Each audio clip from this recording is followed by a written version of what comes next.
Corona విజృంభణ సమయంలో కర్ణాటకలో భారీ స్కామ్ జరిగిందా అంటే అవుననే సమాధానం వినిపిస్తోంది. అప్పటి బీజేపీ ప్రభుత్వ హయాంలో వైద్య పరికరాల కొనుగోలు పేరుతో కోట్ల రూపాయలు కాజేశారన్నది ఆరోపణ. ఇంతకీ సిద్ధరామయ్య సర్కార్ ఆరోపణలకు ఆధారాలేంటి? ఈ విషయంలో తదుపరి చర్యలు ఎలా ఉండబోతున్నాయి? 4 ఏళ్ల క్రితం దేశవ్యాప్తంగా కరోనా విజృంభించింది. ఆ సమయంలో ఆసుపత్రులు రోగులతో కిక్కిరిసిపోయాయి. వెంటిలేటర్లతో పాటు వైద్య పరికరాల కొరత ఆసుపత్రులను వేధించింది.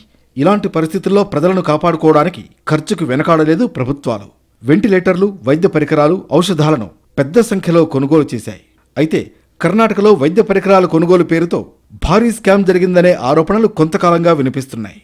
కరోనా విజృంభణ సమయంలో కర్ణాటకలో బీజేపీ అధికారంలో ఉంది. యడియూరప్ప ముఖ్యమంత్రిగా బాధ్యతలు నిర్వర్తిస్తున్నారు. కరోనాపై పోరాటం కోసం కేటాయించిన వందల కోట్లాది రూపాయలు పక్కదారి పట్టాయన్నది ప్రస్తుత కాంగ్రెస్ ప్రభుత్వ ఆరోపణ. కరోనా సమయంలో వైద్య పరికరాల కొనుగోలు పేరుతో అక్రమాలు జరిగినట్లు గతంలో పబ్లిక్ అకౌంట్స్ కమిటీ గుర్తించింది. దీనిపై విచారణ జరిపేందుకు గత ఏడాది ఆగస్టులో హైకోర్టు మాజీ న్యాయమూర్తి జస్టిస్ జాన్ మైఖేల్ కున్హా నేతృత్వంలో కమిటీని వేసింది సిద్ధరామయ్య ప్రభుత్వం. కరోనా సమయంలో 13,000 కోట్ల రూపాయలు ఖర్చు చేసింది అప్పటి కర్ణాటక ప్రభుత్వం. అందులో సుమారు 1,120 కోట్ల రూపాయలు దుర్వినియోగమైనట్లు జస్టిస్ కున్హా కమిటీ ప్రాథమికంగా నిర్ధారించింది. ఈ మేరకు 1700 పేజీల తాత్కాలిక నివేదికను ప్రభుత్వానికి అందజేసింది.